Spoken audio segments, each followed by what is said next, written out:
Hi, I'm Kevin Moore, host of The Moore Show, and it's my passion to help you live your best life now.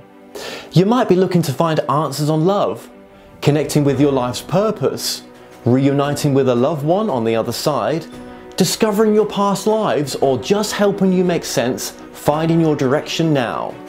So The Moore Show has collaborated with the most gifted readers around the world to form The Moore Show Psychics. Now, my readers have a large range of skills to choose from to be of service to you, and all my psychics are interviewed to show transparency, with each interview available on the website.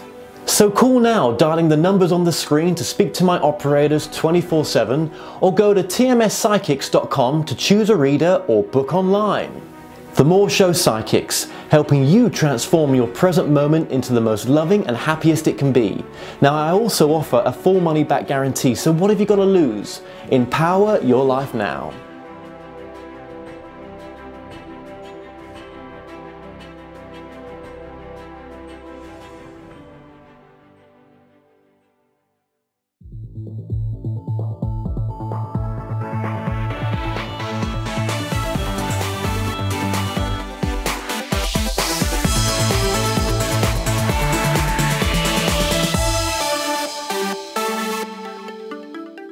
The comments and views expressed on The Moore Show are those of the people that make them and do not necessarily reflect the view of Kevin Moore, The Moore Show, or this radio station and its affiliate or sponsors. This show is for entertainment purposes only. Broadcasting from the UK and across the world online. You're now watching The Moore Show, and I'm your host, Kevin Moore. Now, for the next hour, I'll be covering subjects that will open up your mind and provide you with information you may have never heard before. Now, on today's show, I'm about to be joined with my guest, T.L.Keller. Now, Keller is the author of the Total Novices Guide to UFOs, What You Need to Know. Now, Keller is an aerospace engineer who has always had an interest in space exploration and extraterrestrial intelligence. Now, he was a computer system analyst at NASA's Jet Propulsion Laboratory in California. T.L.Keller, welcome to the show. Thank you very much. It's good to be here. Thank you for asking me. Thank you for coming on all the way from California. Really appreciate that. Okay, so I actually got your details, just thinking about it now, from MUFON. I contacted MUFON and they suggested that I speak to yourself for an interview. And I came across your book and I thought, well, that's a really kind of different type of book. It's like a total novices book to ufology. But then, you know, having printed out the chapter listings for this interview, you do go into a lot of detail. So it's kind of like a halfway book for me. I mean, you know, there's a lot of great stuff in this book. And I believe you've just, this has just been re-edited. It's just been brought back out not too long ago. Well, it was first published in print form, soft cover, about 7 years ago. And then after a couple of years, some associates in this line of interest made several suggestions as to how I could improve it, and also how some of the words could be properly spelled, to be honest. So I included a number of new sections to sort of bring it up to date and to fulfill all of their recommendations. So now it's out in digital format on my website, which I might as well mention. Please. It's www.2, the number 2, followed by F as in Fred and S as in Sam, and then the word press.com. So it's 2fspress.com. Okay, wonderful. I might just add for your listeners' interest, MUFON stands for the Mutual UFO Network, and they're an international group, obviously with an interest in UFOs and extraterrestrial beings. Absolutely, absolutely, and yeah, I mean, in the UK where I'm based, we don't have MUFON. I think it's BUFOR. I think that's one of the organisations.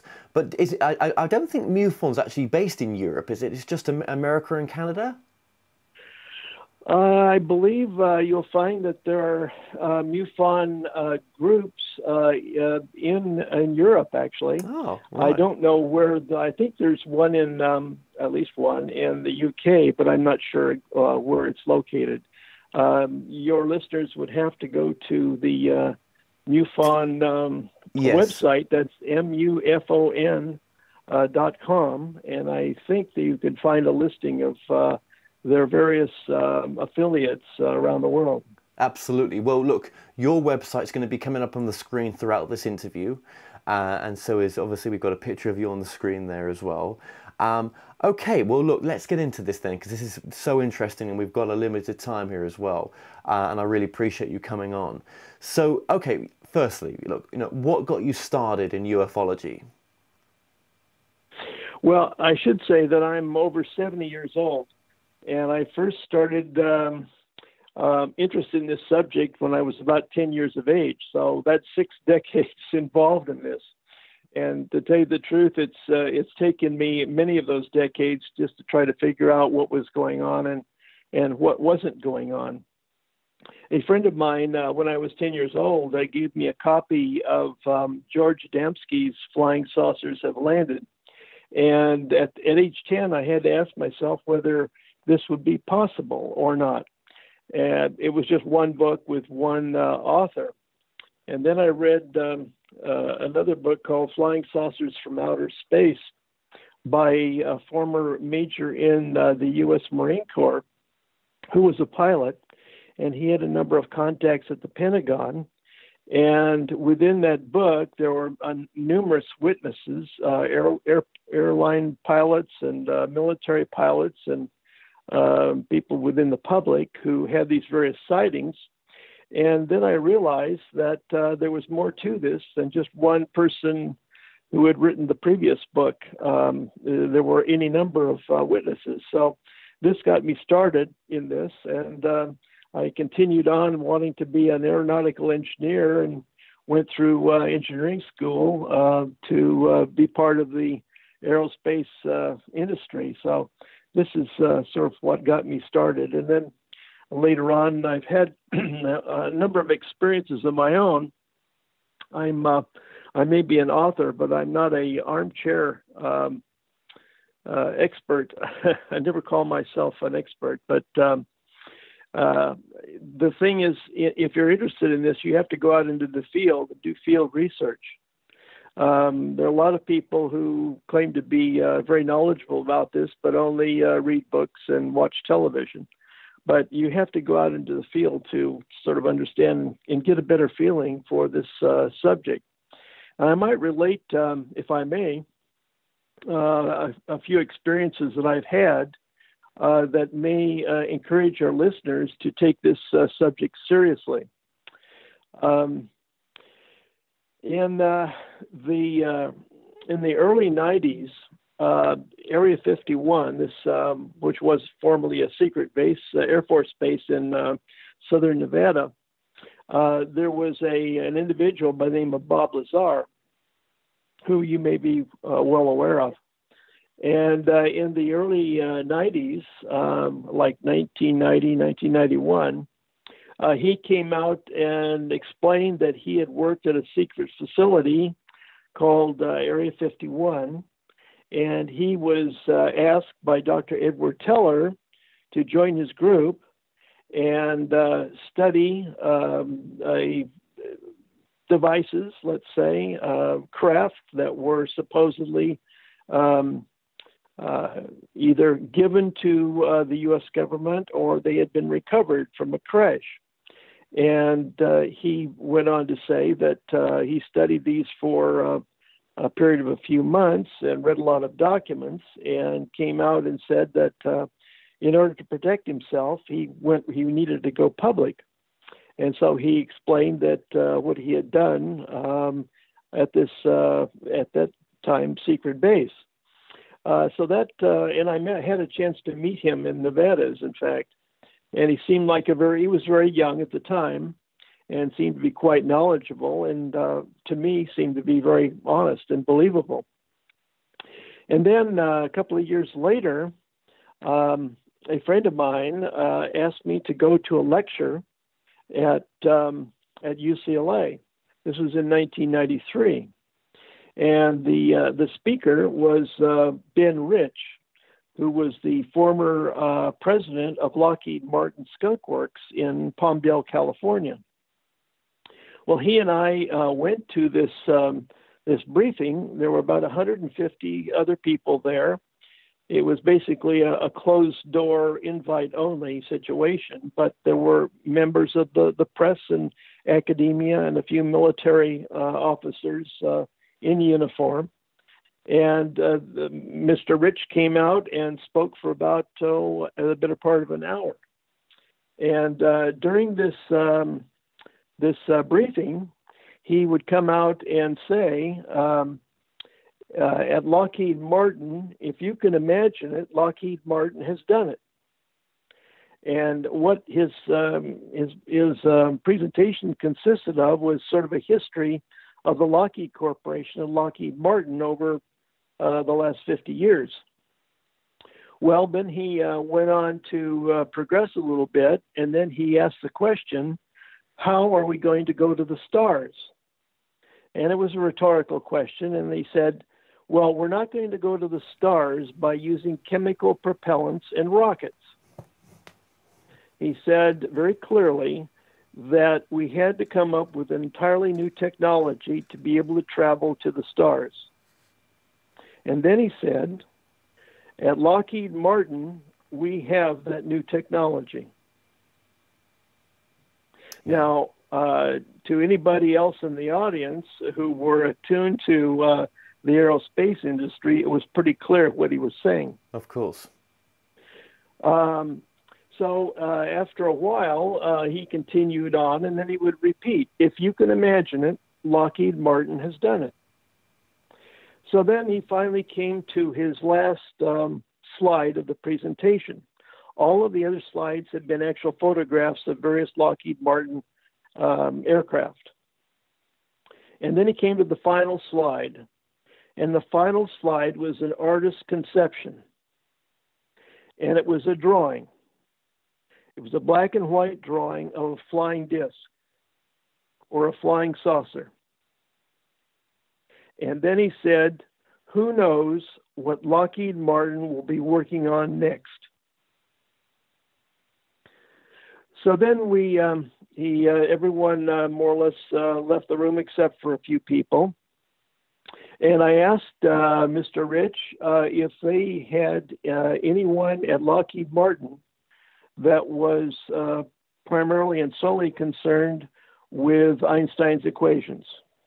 And he said, yes, we do. He said, and we have found an error in Einstein's equations. Well, anyway, we continued on, and then finally, that little group split up, and the friend of mine followed Mr. Rich to the side door. Everyone else was gone, and I continued to sit in the seat.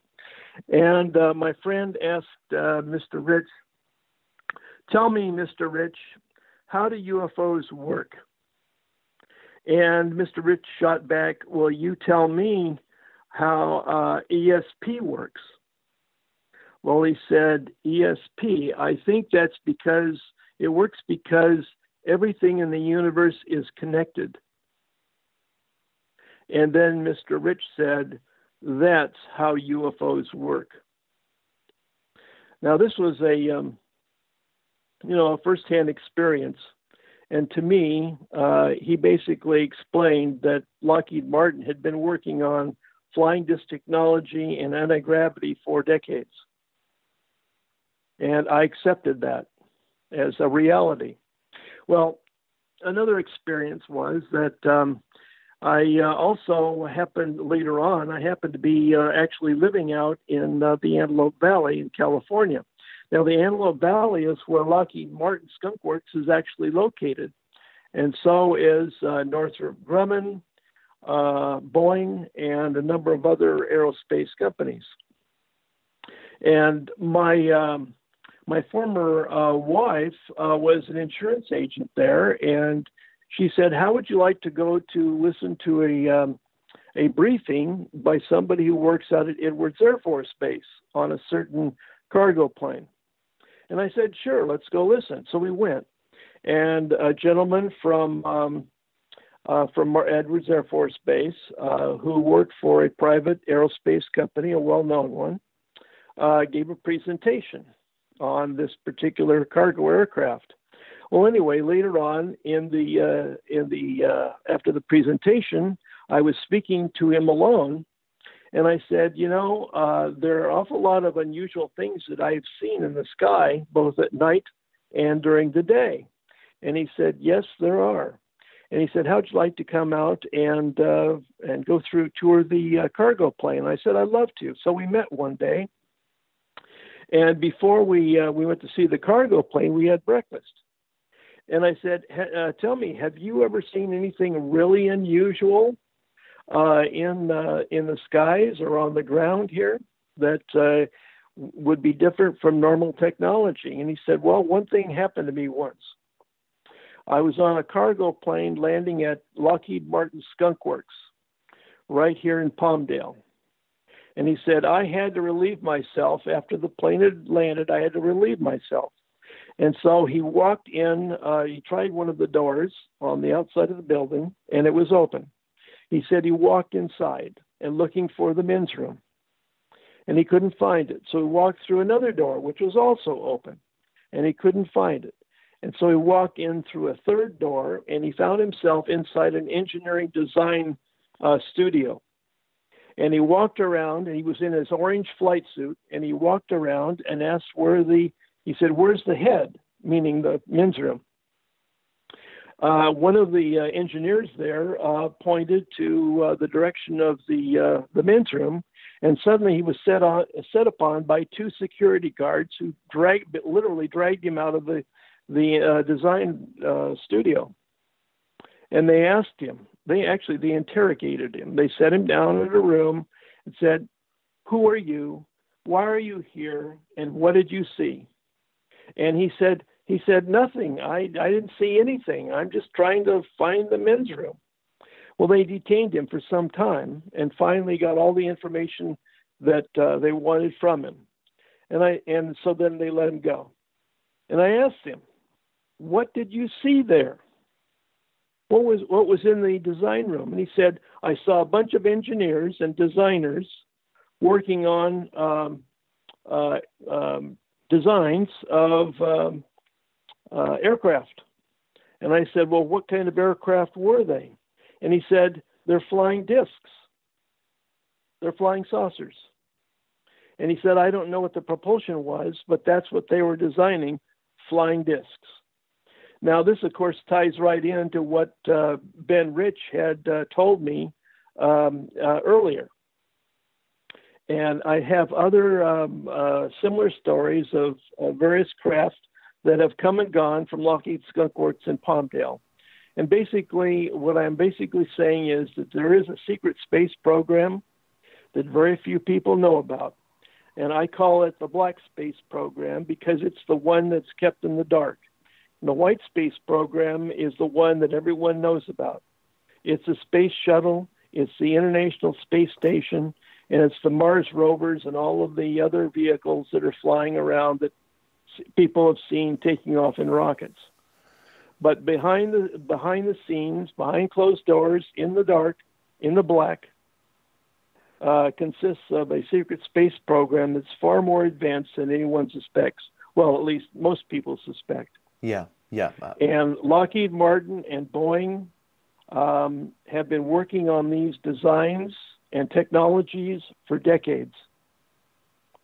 And having followed all this for the last 60 years, in my opinion, there's far more going on than any of us really know about.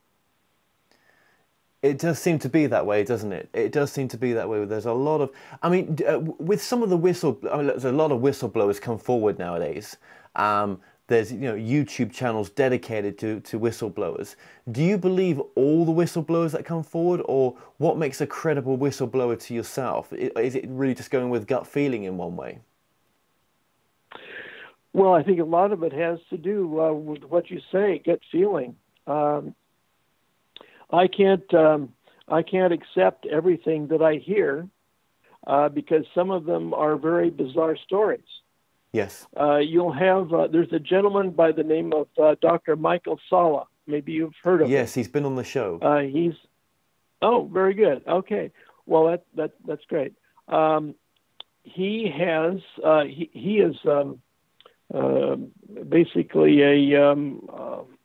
a professor of history, and he has worked in the area of politics and government. In fact, I think that he has a PhD in government from University in Australia. And he has any number of witnesses that have come forward to talk about the secret space program. The thing is, the witnesses that I have heard that he has provided are all former military people.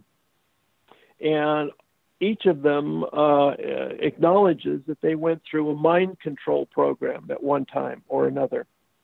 And so I have to take everything in a sense that it may be, their stories may be true or may not be true. But mind control can be a very powerful tool to either take memories away from people or give them memories that they never had. So I have to say that I can't accept or I'm dubious about some people's stories. But on the other hand, I certainly can have accepted stories of many people, both who have been in the military and airline pilots and normal people from the public. The thing is this, I met Bob Lazar, for example, back in the early 90s, like maybe 1991. And this is before hardly anyone knew about him. And he told us there was a group of people listening to his lecture. And he said, if you would like to see some of these devices flying at night, all you have to do is come out to the outskirts of Area 51, beginning at about 8 o'clock at night until about 1 p.m. or so, and you'll see these devices being test flown. And so we asked, well, why Wednesday night? And he said, well, that's because that's the night of the least amount of road traffic on the road that's immediately outside of Area 51. So a number of friends and I went out to Area 51 on a Wednesday night, and we simply waited. And to be honest, nothing happened.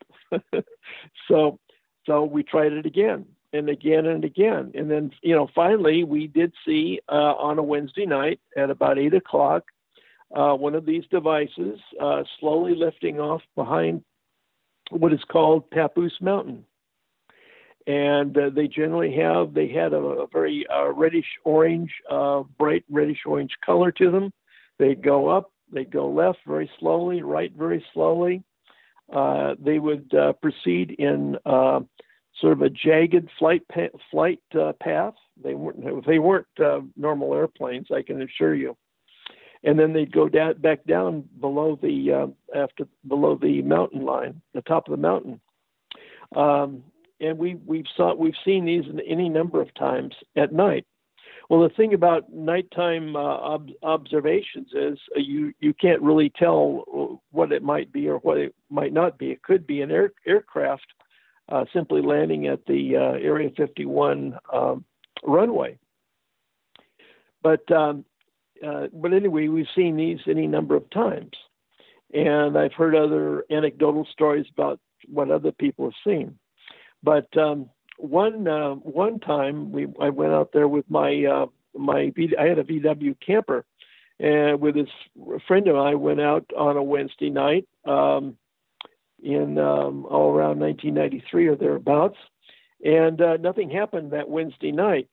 But when we were up the next morning at 6 o'clock, we were looking towards Las Vegas, and quite suddenly a very intense bright light appeared about 40 degrees off the horizon, and it came from nowhere. It just winked on. And then it took a very jagged flight line down behind the Papoose Mountain that I spoke about a few minutes ago. And it was not flying. This was a very jagged flight path. And then it disappeared behind the mountain. 5 minutes later, a second one came. And then 5 minutes later, a third one came. And to me, these were devices that were coming back from some kind of mission. What the mission was, who knows? But that was enough for me to realize that these devices were being either test flown or going on some kind of a mission. Now, I might say at this point that this is for your listeners. If I know Las Vegas is a very popular destination for those in the UK, and this year in July, the Mutual UFO Network is putting on their 2017 symposium. And it's going to be July 21st, 22nd, and 23rd at the JW Marriott Hotel. Marriott Hotel. Excuse me. The theme of the symposium this year is the case for the secret space program. And if any of your listeners are interested in going to Las Vegas and to go to the MUFON symposium, this would be the time to go. They have a terrific group of speakers this year, including Dr. Michael Sala and others, who will be talking about various aspects of the secret space program. And some of them will be of a technical nature and some are non-technical, but it'll be a terrific experience. And they can see this, if they'd like to go to MUFON, MUFON.com, and click on 2017 Symposium, they can see an agenda with all the speakers. Okay, so just moving forward with this as well then, you talk about, okay, so at the beginning of this interview, you actually said that you've been through a whole process through your journey in the UFO field. How has it changed you, the research that you've done? Well, it has made me realize that what you hear in public can be very different from what is actually going on. There is a substantial amount of effort and money being spent on a number of activities which the world is not aware of. And so it makes me very cautious about what I hear from politicians. When I was a lot younger, maybe in my 20s, I used to accept everything that our leaders would tell us. But, these days, particularly after the election of Mr. Trump, I don't even call him Mr. Trump, or President Trump, I call him Mr. Trump. We are led by people who are not believable, and they are not telling us the truth. And to tell you the truth, I'm very concerned about the way things are going these days. Years ago, when let's say President Eisenhower was in office, I pretty much believed everything that I heard, but I take everything with a grain of salt these days. Okay. It's sort of like some of these whistleblowers that you were talking about earlier. Some of them are truthful, and probably a few of them are not. Well, actually, what about the whistleblower, Philip J. Corso? What's your views on him? Well, okay, let's talk about him.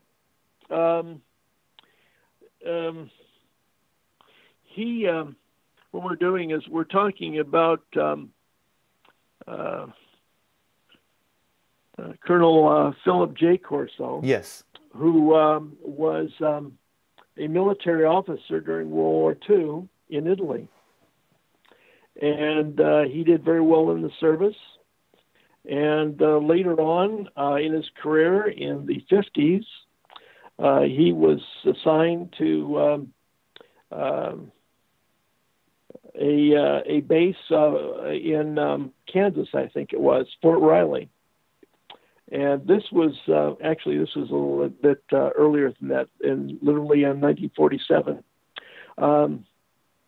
He claims that one evening when he was doing his required inspection of the base, he would walk around at Fort Riley, and he claimed that he was directed to go to a certain hangar. And he opened where there were some crates that had been offloaded from a truck that had arrived from New Mexico, and he claimed that one of his soldiers there had opened one of the crates out of curiosity, and so he went in and reopened it, the crate, and discovered a body inside, floating in a blue liquid. He wasn't certain exactly what that was or why it was there, but that's what he claimed he saw. And then later on, in the 50s, he was assigned to the Pentagon, where he was working for a General Trudeau and in the U.S. Army Foreign Technology Group. And his assignment was to determine from various artifacts that had been captured as to how they could be reused. Now, typically these were artifacts from crashed Russian airplanes and that sort of thing. Well, he was given also a file box of things which were reportedly, according to him, artifacts from the Roswell crash. And he claims that over the course of his assignment in the Pentagon, that his assignment was to somehow find out what these devices were and how they could be used for the military purposes. And from that, he eventually farmed these out to American industry, where they determined that, for example, fiber optics, he had some plastic tubes that they found from the crash, and these turned out to be what we know as fiber optics today. He also discovered these very small devices, and he sent those out, I think, maybe to Bell Labs, and they turned out to be integrated integrated circuit chips. Yes. Or electronics. And several other things like Kevlar were also discovered as a result of the crash. I tend to accept what he said at face value. See, I don't see why people who are well recognized and have a good reputation decide to publish a book during the last years of their lives if it's not true. I don't see any reason why a military officer, or let's say even an astronaut, would make claims about extraterrestrial beings or UFOs or flying discs or whatever you want to call them if it were not true. I think the sense is, or at least my sense is, that these people basically want to reveal what they learned to the public to sort of get it off their chest. There's a certain similarity between one of the astronauts, Gordon Cooper. Gordon Cooper was one of the original Mercury 7 astronauts. And about 2 years before he died, he published a book called Leap of Faith. And in his book, for any of our listeners that are interested. In his book Leap of Faith, Gordon Cooper described how he, in the 1950s, was a jet pilot in the U.S. Air Force stationed in Germany. And he describes on several occasions where he was tasked to chase down flying discs that were coming in from East Germany.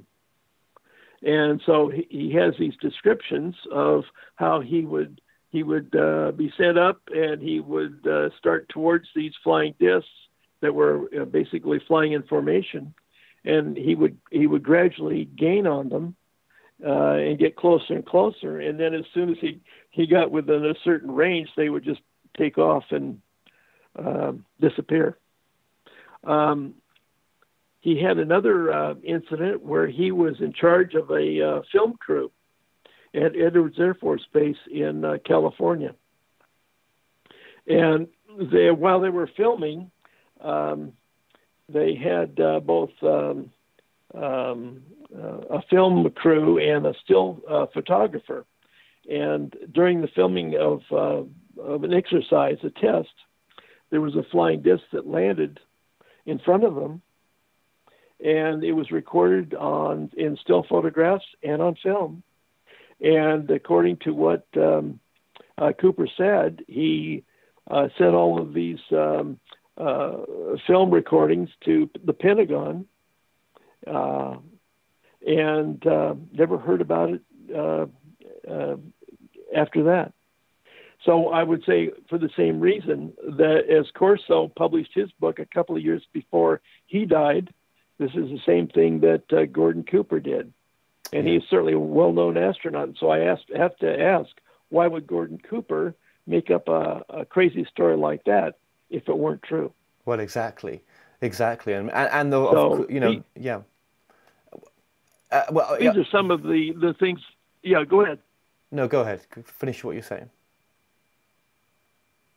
Well, there are any number of stories like that, but these are any of your listeners can buy a book called Day After Roswell by Colonel Corso, or Leap of Faith by Gordon Cooper, and you can read it yourselves. So these are the sort of whistleblowers that I have in my book that I would certainly accept at full value. We've barely scratched the surface of your book. I mean, you had another one in there called, Edgar Mitchell, and of course, Edgar's passed on. I think he passed away last year. But a great, that's right. Yeah, a great guy who, whose legacy continues now, basically, with the work that his not-for-profit organizations are doing. So, okay, I mean, what in your understanding nowadays, then, with all the years that you've been studying this phenomena, who are they? Are they from different dimensions, different realities? What's your take on who they are? Well, when I was about 12 years old, after reading 2 or 3 books, I couldn't understand why there were so many different descriptions of extraterrestrial beings, and why there were so many different descriptions of these flying vehicles. I mean, some were spheres, some were discs, some were just bright spots in the light. There were all kinds of different descriptions and different sizes, and I didn't understand. I didn't understand when I was 12 years old that basically the reason why there's so many different types of vehicles is they come from different locations in our galaxy, and maybe beyond our galaxy, for all I know. In addition to that, you have different. For example, on the road, you have different types of vehicles. You have small cars, you have big cars, you have lorries, you have recovery vehicles, you have vans, and they all do different things. And I think that's one explanation for why there are so many different flying vehicles that have been reported. In addition, some of these vehicles, by the way, I'll add, are made right in California. Just keep in mind that the major American aerospace companies are each making their own anti-gravity vehicles. Okay.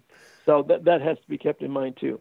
Sure. But getting back to your question, then why are there so many, at 12 years of age, I couldn't understand why there's so many reported different types of beings. Some were 3 feet tall, some were 6 feet tall, some were 5 feet tall, and some were thin, some were fatter, and what have you. The point being is, at least in my sense, they come from different locations. They come from different star systems. Mostly they're, of humanoid description. They have one head and 2 legs and 2 arms and a torso. But they, generally speaking, I would say they come from different star systems. And why are they coming to planet Earth, do you think? Why is this planet so important? Why are we, the human species, so important? And also, why have they not made contact on a mass scale? Well, I would say the Earth is a very unusual planet. For one thing, I think some of it is like purely scientific purposes to find out how life developed here.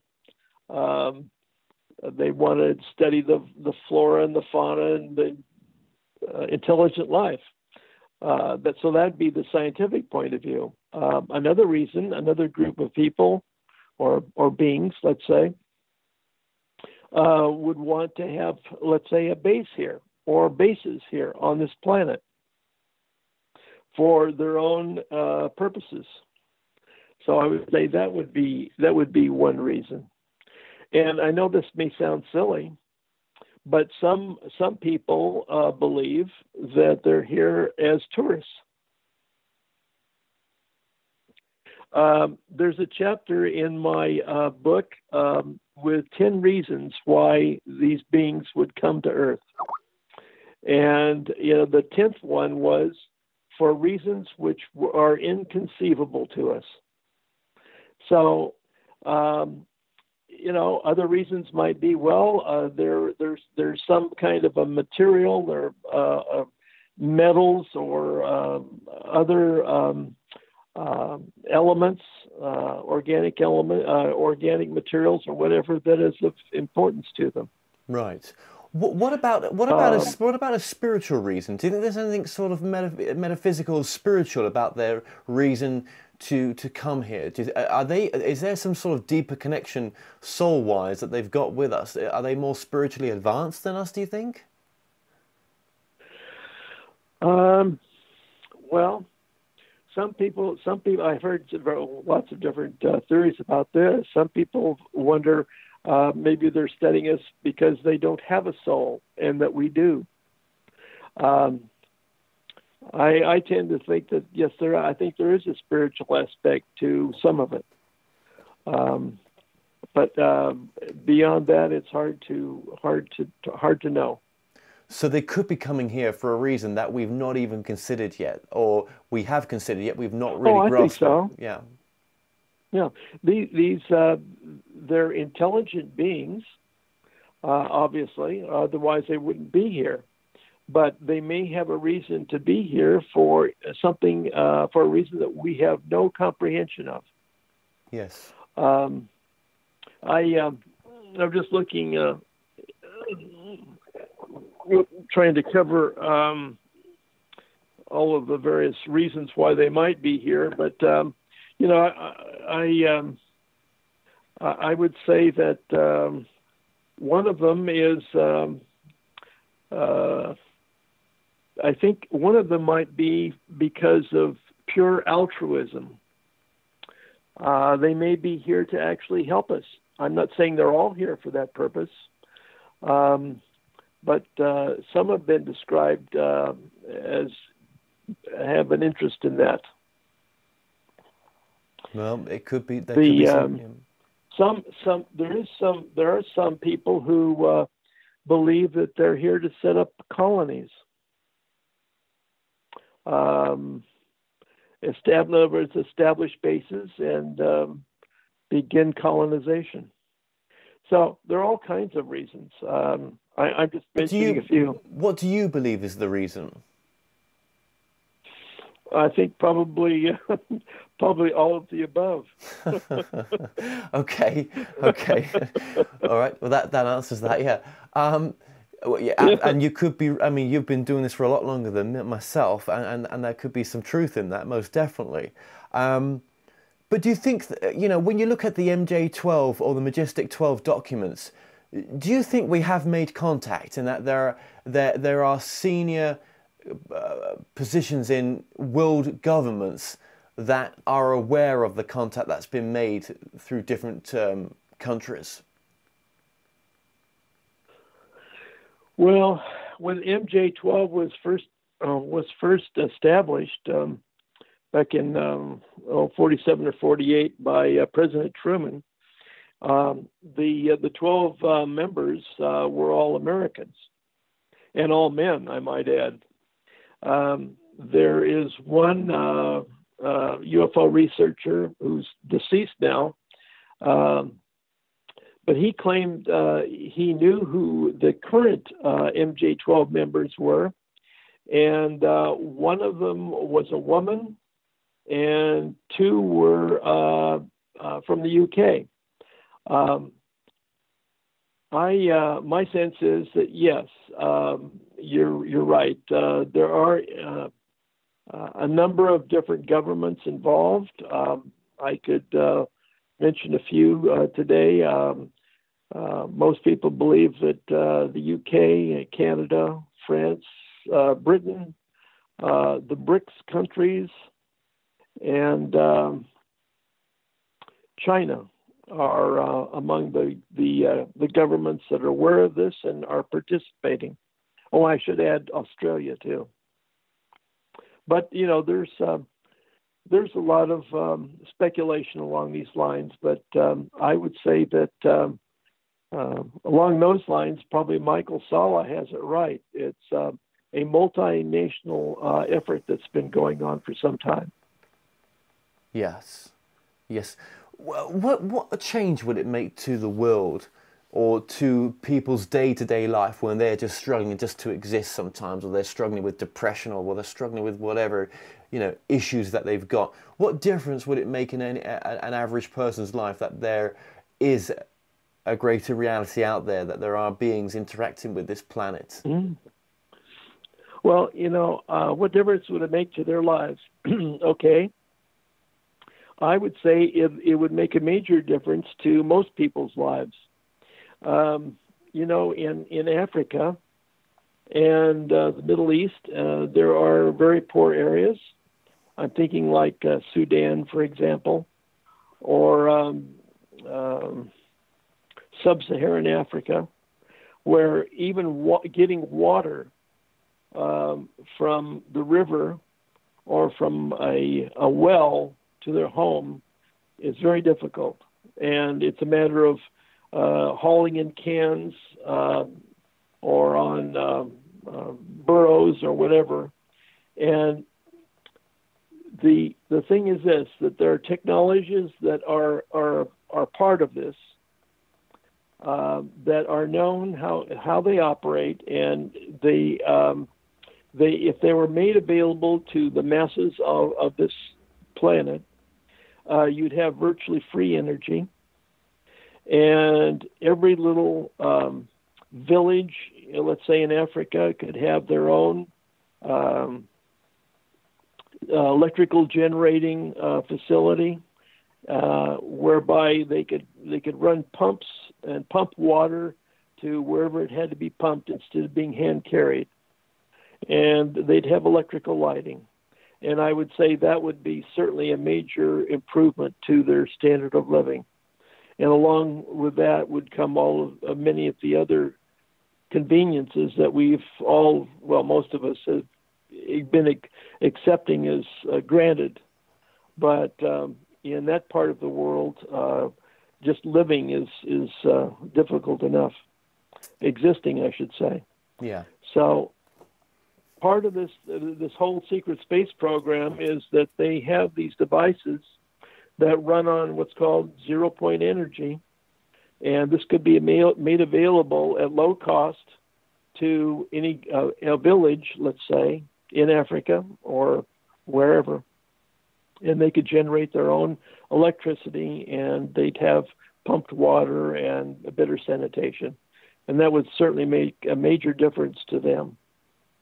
And if you extend the same thoughts to the rest of the population, instead of using fossil fuels to fuel your automobiles and trucks, lorries and aircraft, we could be using anti-gravity devices that don't require any fossil fuels whatsoever. And the reason why we don't have that is that there's a certain element on this planet that wants to pump every drop of oil and mine every pound of coal that we have before bringing these technologies out.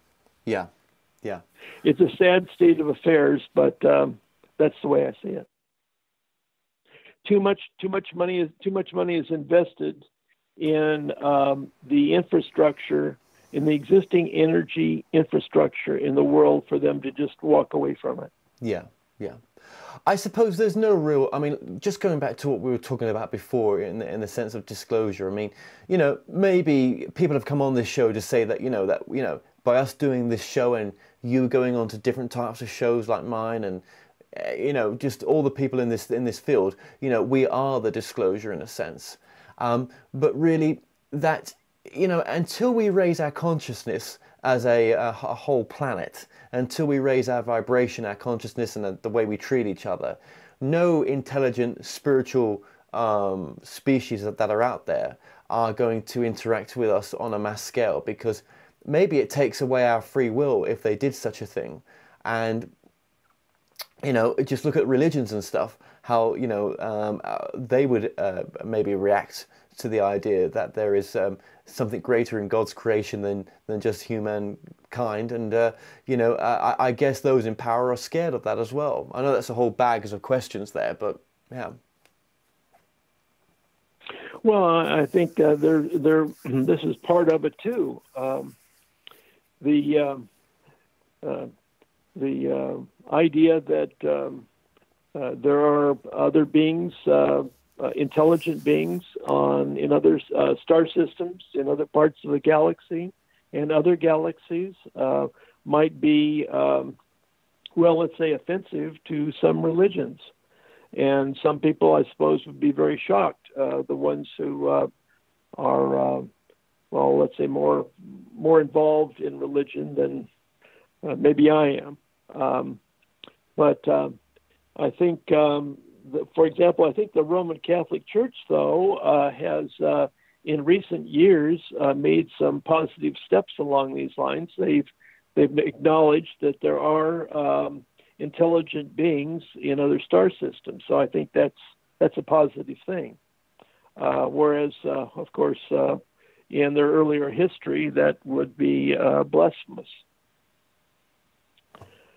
But yes, I think many people are concerned.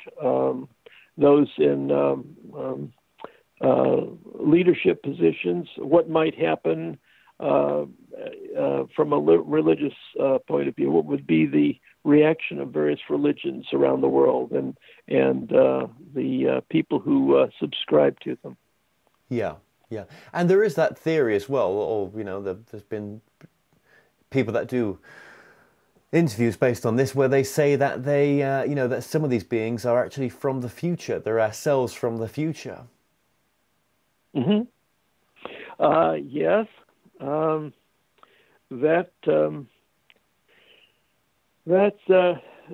Relates to the case of Bentwaters right there in the UK. Right. this triangular device that seems to have landed at RF Bentwaters. Well, at least the reports that came along with that, that they were humans from the future. In other words, time travelers. I've been reading a very interesting book called The Physics of Star Trek recently. It's a book by a professor, and they've all basically, science acknowledges that based upon the theory of relativity, Einstein's theory of relativity, that time travel is possible. So it's something that we shouldn't rule out, although it's I can't imagine how that would actually be achieved. But yeah, I wouldn't rule that possibility out. Yeah, it's a whole Pandora's box, isn't it? It's just mind blowing, some of the stuff. Yeah, it is. It is. Do you think there's enough? What do you think of the state of affairs with the ufology, UFO researchers nowadays? Do you think there's enough young blood coming into the field, or do you think that it's changing? That actually the people coming into this field nowadays are actually coming into it from the consciousness perspective? So there is a younger generation coming in, but it's not so much nuts and bolts as it used to be. Well, that's an interesting observation. You'd probably be in a better position to make that observation than I. When you're 70 years old, you don't. To tell you the truth, when I've gone to these various MUFON meetings over the years, the people that attend MUFON meetings are generally in the 40+ range, and I'm always pleased to see young people show up, but very few seem to do that for whatever reason. Only people who are middle aged or older seem to be involved in this topic. Well, there are well, there are younger people waking up, that's for sure nowadays, and Well, I hope that's true. I hope it's true, because the future is theirs, not mine. And sometimes it's hard for me to imagine what life will be like here 50 years from now. But do you think nowadays the younger generation just take it for granted that, because of all the science fiction movies out there, that of course there's life out there? Of course, it's a non-brainer, because we've been indoctrinated for whatever reason to believe that. Well, I hope you're right. Certainly, in the last 60 years, we've had plenty of science fiction films, and there seem to be more and more of them coming out every year. And I'm pleased to see that, because it broadens people's minds, including old people's minds too. But yeah, young people probably accept this maybe a little bit better than older people. Yeah, absolutely. And of all the crash retrievals, sites out, and of all the crash recovery documented sort of, I can't get my words out. Let me just try that again. Sorry, I'm a bit tired, so hang on. And of all the sort of documented crash retrieval cases, Roswell obviously stands out to me as being one of the pinnacle ones, and there are so many others. But what's your views on the sort of crash retrieval cases? I mean, is Roswell the granddaddy of all the cases, would you say? It would seem to be, since there were any number of artifacts and both alive bodies and deceased ones that were recovered from that. So it's pretty hard to beat that story, since there's so much documentation on it. Yeah.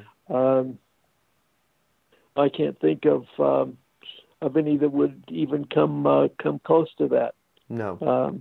It's too bad that we didn't get more out of the Bentwaters case, though. That'd be a fascinating story if more had come out of it. Well, it's a case I'm going to cover one day. I've not actually ever interviewed anyone from that particular story, but I'm definitely going to get some people on for that. Yeah, you know, it does stand on its feet. That story does quite a bit. But then there's been a lot of backfighting in that camp as well, I believe. Well, there always, I think there always will be. But you might interview Colonel Charles Halt. He was the deputy base commander at Bentwaters, and of course, he actually participated in these and made voice recordings and saw these devices. And I'm just trying to think of it was an Airman Burroughs, I think, if I'm not mistaken. I think it was, yes. And he was involved in this, and there was one person that actually touched the device, and there was some change, and I can't remember exactly what happened, but he touched the device, and some other unusual things happened. So that'd be quite a story for you, I would think. I would love to get them on. And it happened in the UK. Yeah, well, yeah, absolutely. right in your own backyard. Yeah. I had a chance to go to the Bentwaters location about 2 years ago, and it's an industrial park now. But you can easily walk in, and you can talk to the guards, and you can walk around the facility, and you can go out to East Gate, and you can go out into the forest and whatnot. So it's worth a trip. Okay, absolutely. Thank you for that. Well, what would you say then is the most important message of your work? Well, I would say the most important message is to keep an open mind and realize that that this planet is not the only planet with intelligent life. I happen to believe that there's life spread out throughout the universe, and some of it, a small percentage of it, is intelligent. And just from that perspective, to see the films, read the books, go to lectures, go to any of your local UFO groups and hear what people have to say, and keep an open mind. That doesn't mean believing everything you hear, but a lot of it is real. Well, Thomas Keller, just thank you so much for joining us today. It's been a complete pleasure. Well, thank you very much, Kevin. I appreciate you inviting me. Well, we've come to an end on today's show. Don't forget that you can listen and watch all our past interviews on the More Show's official YouTube channel. Remember to subscribe to our YouTube channel for new daily shows. You may also find out more on all past and upcoming guests by going to themoreshow.com, and do like us on Facebook and Twitter for the latest updates. So until next time, be safe.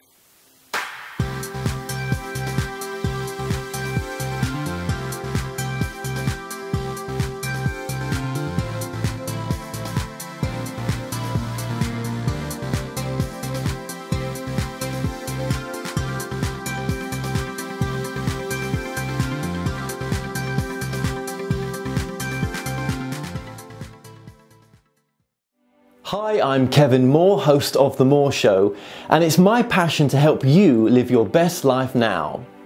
You might be looking to find answers on love, connecting with your life's purpose, reuniting with a loved one on the other side, discovering your past lives, or just helping you make sense, finding your direction now. So The Moore Show has collaborated with the most gifted readers around the world to form The Moore Show Psychics. Now, my readers have a large range of skills to choose from to be of service to you, and all my psychics are interviewed to show transparency, with each interview available on the website.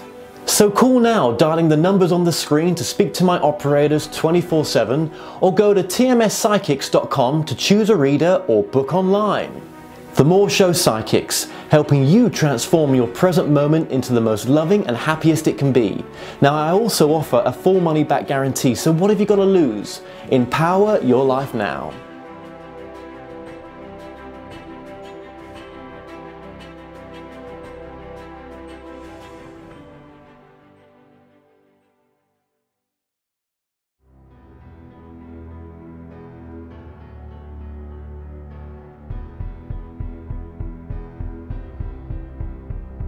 What if you could help others to find the power to heal themselves? Physically, emotionally, and spiritually. When I started teaching my classes, it was in 2002, and I was just doing the past life regressions and contacting the subconscious part. But then as the time went on and we found how powerful this was and what we could do with it, a lot of the students began saying, you know, advanced past life regression doesn't really tell what it's all about. This is so much more than that. We think you should change the name. So it was a few years ago we decided to change the name to Quantum Healing Hypnosis Technique. And this is the healing technique that we've now been teaching it, well, since 2002, that's 12 years. What if you could time travel with them? Visit mythical places or angelic realms, other worlds, other galaxies. Help others to speak to their higher selves. You can. Dolores has taught thousands of people from across the world how to use QHHT, and now you can learn her method by going directly to dolorescannon.com. And don't forget to mention the discount code MORETALKS.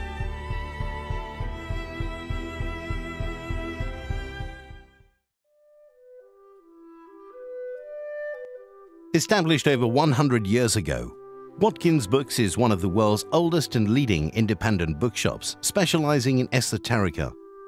We have the widest selection of esoteric books in the UK, and our friendly and knowledgeable staff are here to assist you in a unique ambience of our shop. So come and visit us in the heart of London as we're open every day.